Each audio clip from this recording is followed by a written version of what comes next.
Assalamualaikum warahmatullahi wabarakatuh. Saya Ragil Dwi Puspitasari, Prodi Administrasi Publik, Fakultas Ilmu Sosial dan Ilmu Politik, Universitas Riau Angkatan 2019. Di sini saya akan mencoba menjawab pertanyaan-pertanyaan yang telah diberikan dosen saya untuk memenuhi tugas ujian tengah semester mata kuliah Ekologi Administrasi kelas C. Langsung saja, pertanyaan pertama. Nah, sebelum saya menjelaskan apa itu ekologi administrasi, terlebih dahulu saya akan menjelaskan apa itu ekologi. Jadi, ekologi yaitu ilmu yang mempelajari tentang makhluk hidup dan lingkungan yang ada di sekitarnya. Lingkungan terbagi pula menjadi dua, yaitu lingkungan eksternal dan lingkungan internal. Dalam konteks eksternal, membahas tentang karakteristik organisasi, seperti manajemen sumber daya manusia, dan membahas tentang budaya, kepemimpinan, dan struktur. Manajemen sumber daya manusia membahas seperti tentang kompetensi, motivasi dan insentif, dan ciri-ciri kepribadian inti. Sedangkan budaya, kepemimpinan, dan struktur seperti membahas tentang struktur dan karakteristik tugas, membahas tentang budaya, nilai, dan etik. Nah, sedangkan dalam konteks internal membahas tentang dinamika individu dan organisasi, seperti membahas tentang interaksi dan iklim organisasi. Interaksi membahas pula tentang seperti kepercayaan, kekuatan, pengaruh, dan emosional. Sedangkan iklim organisasi membahas pula seperti kepaduan, konflik, komitmen, dan konteks. Maka dapat disimpulkan bahwasanya ekologi administrasi yaitu serangkaian proses yang terorganisir dari suatu aktivitas publik atau kenegaraan yang bertujuan untuk memecahkan masalah-masalah publik melalui perbaikan-perbaikan terutama di bidang organisasi, sumber daya manusia, dan keuangan. Lanjut, pertanyaan kedua. Nah, menurut pemahaman saya tentang dimensi lingkungan, yaitu lingkungan diartikan sebagai semua faktor yang berada di luar organisasi.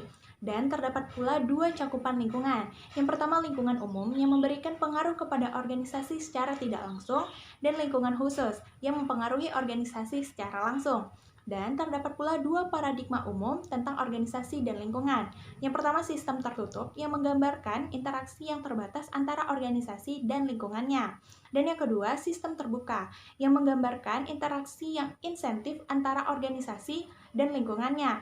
Dan terdapat pula dua karakter lingkungan. Yang pertama, turbulence yang berkenaan dengan sifat lingkungan yang mengalami perubahan yang kacau balau tetapi tetap stabil. Dan yang kedua, magnificent yang berkenaan dengan sifat lingkungan yang mengalami tingkat langka pada sumber daya yang penting. Dan terdapat pula pengaruh antara lingkungan terhadap organisasi, di mana hubungan antara organisasi dan lingkungan dapat dilihat dari tingkat penempatan lingkungan. Jika lingkungan bersifat homogen, maka organisasi akan mengembangkan pola yang sederhana. Sebaliknya, jika lingkungan bersifat heterogen, maka pola pengembangan organisasi akan menjadi kompleks. Lanjut, pertanyaan ketiga.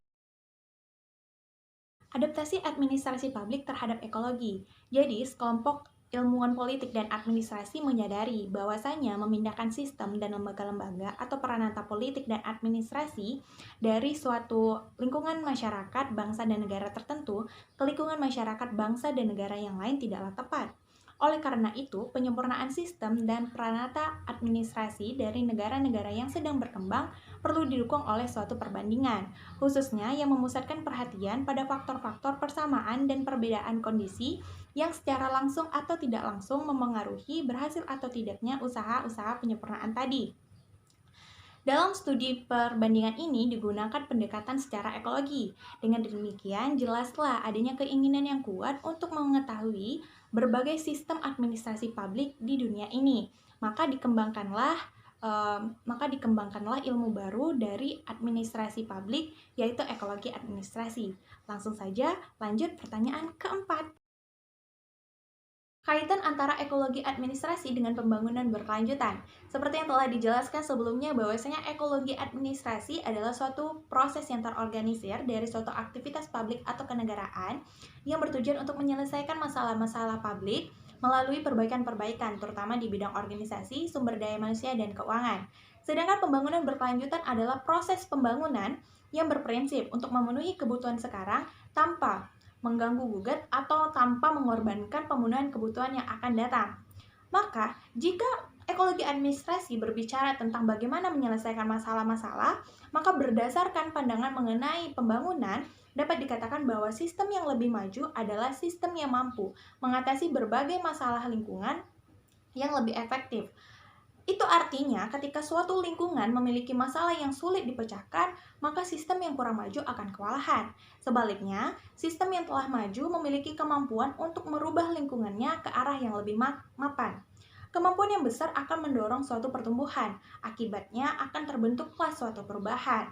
Maka dari itu, akan lebih mudah untuk melakukan pembangunan berkelanjutan jika sistem ekologi administrasi mampu menyelesaikan masalah-masalah lingkungan atau menyelesaikan masalah-masalah publik.